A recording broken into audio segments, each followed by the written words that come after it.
Less noise, more impact. This week we speak to MP Shah Hospital CEO Toseef Din on doing meaningful work. This is She Means Business. I am your host, Claire Munde.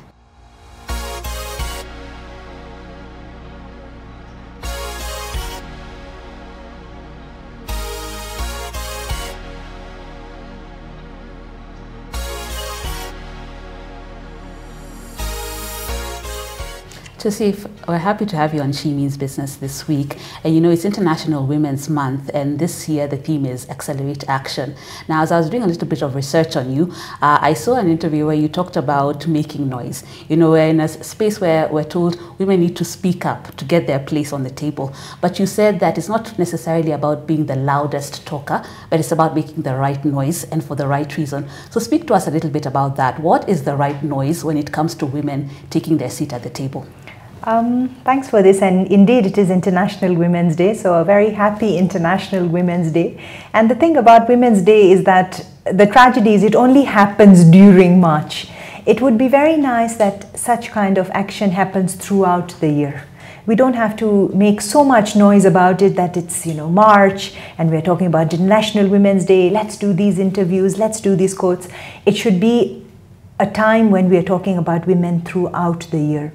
And this noise that we talk about shouldn't be just noise for ourselves of the things that we have done and what we have achieved and what impact we have created, but what is the impact that we have created for others by making that noise. And when I say noise, using your voice to create that impact, to accelerate that change for other women who are perhaps reporting to you, women who you are working with, even having strong male allyship, you know, with them. It's like it's a symbiotic relationship with them. So I think it's about really coming together, airing your concerns, and not only always keeping yourself at the center of everything, but make noise to create impact for everyone and the community at large. Wow, so making an impact for everybody. Yeah. And still on those interviews you've done, you've also spoken about, you know, when you're away on leave, you give a chance to other people to take up that acting CEO role. Speak to us about that, about the importance of letting others lead and see themselves in those roles that they think are very, you know, far away from them. Yes, so it's something that I started about a year and a half ago. So of course, as a CEO, you can't be working 24 hours a day. And there are times that I also want to go on leave. Maybe I'm attending a conference. Maybe I'm here sitting and having this interview with you. So what I decided to do is to have a policy of a rotational CEO. So whenever I'm on leave, I would say my chief financing officer would be the acting CEO. My chief operations officer would be the acting CEO. And I think that this has really liberated people, that even we can become CEOs and their aspirations. And I think for me, what has been the learning lesson is that I've empowered people. It has really given them wings to fly and to be able to explore themselves, and they can improve themselves. And it has been really a lot of fun. And when I come back and they say, Toseef, you know, we made 1, 2, 3, 4 decisions in your absence. And of course, I can't say that all the decisions is something that I would agree to, but the beauty is that I'm able to even accept those decisions and correct them, that the next time I'm away, do it this way. And I think that also is becomes like a training and a mentorship program for me. So it's something that I'm incredibly proud of. And the good thing is that it's now also happening with the other heads of departments. So the people who are reporting to me, when they go on leave, they leave people below them as they are acting in charges. So I think it's really a ripple effect, and it has really empowered the employees of the MP Shah Hospital. Wow, that's awesome. And as you're talking about, let's say, leaving the chief financial officer to take up that role and so on and so forth, your background is in accounting and finance. So tell us what that journey has been like to come to one day being in the C-suite, being the CEO. Absolutely. So my journey is very fulfilling, I would say, and yet very satisfying and rewarding for me at a very personal level. I joined the hospital in 2011. 40 years or 40 plus years ago, I didn't know that the hospital that I would open my eyes in, because I was born here, I would be working as the CEO of that hospital. So it's a very rewarding journey to give back to the hospital that I was working in. So I started working in as a head of finance, and then the chief operations officer, and now being the chief executive officer. And over the years, I think what has really kept me going, because a lot of people ask me to see if this is your 14th year of being in the MP Shah Hospital, are you not bored? But for me, it has been a challenge with every role, where the head of finance came with its own challenges, its responsibilities, its opportunities. The chief operations role was a totally different ball game for me. And now being on an executive position, you are making different type of decisions. You're expanding the hospital. Your focus is more on strategy. It's more on governance. It's more on ethics and integrity, on sustainability. So every role has come with its challenges, but I also feel that it has also come with plenty of opportunities for me, and perhaps that's the reason why I'm still here, because I've still got that drive to do new things every day, challenge myself, break the glass ceiling. Yeah, that's awesome. And now you talk about sustainability and ethics. It comes with so many roles, and I can see even where we're seated, there's a verse there. Tell us, what role has faith played in your life, in your personal life, as well as your career journey? Absolutely. For me, I come from the Islamic faith. And for me, Islam is not just a religion, Claire. For me, it's a way of life. It's not that I will only do things because I have to do them. With every decision that I make in this hospital, I make it by putting God in front, that God is watching me. Am I making the right decision? And as I make those decisions with my spiritual consciousness very active, I also make those decisions keeping in mind that what if this decision was made for my mother? What if the person sitting next to me was my sister? What if the patient I am now making a decision for is my father? So I think that really guides me towards it. My religion teaches us a lot of compassion, a lot of ethics. It's about doing the right thing even when no one is watching. For me, the turning point for me started in 2015 when I went for the annual pilgrimage called the Hajj journey. They say it's a journey of a lifetime. When I went there, Claire, I just felt like all my sins were washed away. And when I came back, I had a different feeling to life. Life gave me a different purpose. It gave me a different meaning, and it didn't stay with me in my heart. I put it in the hearts of my children, in my husband, in my family, in my colleagues, and now even in my leadership journey of being very intentional about what I'm doing. Our religion teaches us that everything is about intention. So whenever I'm making my leadership decisions, I'm like, what is really my intention of making these decisions? So for me, religion plays a very strong part in my life, personally, professionally, and I think it's my guiding pillar for every single decision that I make. And I must say that I'm very blessed to be in this position. Today, even when I'm stuck, I open the Holy Quran and like, what is the Holy Quran guiding us towards? I open the life of our Prophet Muhammad, peace be upon him, and he is one of the most beautiful examples of a human being.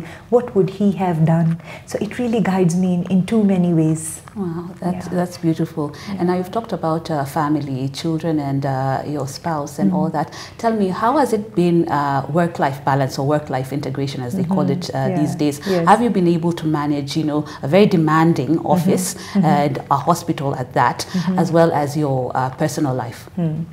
I think it's a question that every CEO is asked. I just hope even male CEOs are asked this question, because I feel this question is always about the female CEO. So for me, I'd want to drop that label and answer it as a CEO of the hospital. I think it's all about prioritizing and managing. The MP Shah Hospital is a very patient-centered hospital, and our vision is to become patient-centric with every decision that we make. So our strategy guides us. So it is my hope and my endeavor that I'm always following the strategy. I'm not doing so many things at the same time. You can't be all things to everyone. So I prioritize a lot. I do a lot of time management. I'm a big fan of checklists. That if, for example, I open the day at about 8 a.m., I check my emails. I don't keep checking emails throughout the day. I don't think I should be checking my emails 10 times a day. If I've checked my emails in the morning, I've responded to them, then I work on other things. For me, my family is the most important for me. I believe in the mantra that work never finishes. Yeah, you have your days from 8 to 5. Try and work the best to your ability and give your family time. Because what's the point of working and earning and you're not going to give back to your family, to your children who are looking up to you? Then your life is pointless. You should be able to be a mentor, a role model, a mother, a friend to your children as well. You should have nice family meals, you should have game nights, you should have religious discussions, you should have self-reflection days with your family. And family also means like my husband is my friend, you know, to be with him and come together as a family unit, because we now as adults, there are many things we remember from our families. We remember when we used to have dinner with my father. We used to remember when we used to go for shopping together. So it's about creating positive memories with your family. So work-life balance, work-life integration, whatever you call it, I think it's all about prioritizing. Don't have a feeling in your mind that I'm at work and I want to be at the beach. And then when you're at the beach, you want to be at work. Yeah. If you're at work, then give your work 100% with a lot of integrity, with a lot of loyalty. Give your worth to your job and to your boss. When you're at home, give the best that you can to your family. Wow, that's amazing. The checklists and just what's the point if it's not for your family and all that. Now tell me, throughout your career, what has been that one hardest moment that you had to overcome and just move from there and just move to the next step? There have been so many moments, Claire, in my life. I'm a very determined person. I always live with another mantra: never give up. You know, keep trying. You know, sometimes decisions really weigh us down and we say, this is not worth my time. I want to protect my peace and, you know, those kind of things. But by the end of the day, you have to live up to it, face it. And turbulent times happen in everyone's life. We are all facing a battle that no one knows about. There are 100 things going on in our heart even as we sit over here. For me, some of the toughest decisions have been during the COVID-19 pandemic. It was a very tough time for us. I'd just been appointed as the acting CEO of the hospital, and the first case of COVID was admitted in our hospital. And I didn't know what to do initially.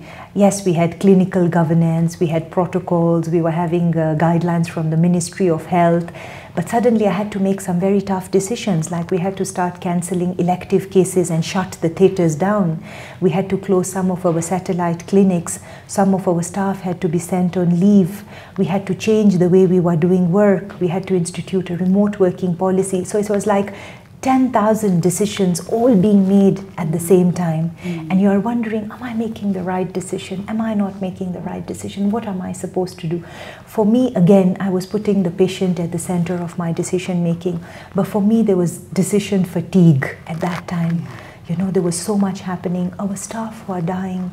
You know, the nurses who I had worked with so closely, I was now attending their funeral. It was a very tough time. I'm so glad that it's over, and I do pray to the God Almighty that it never happens again. But I think in my career, that was one of the most difficult decisions for me to make.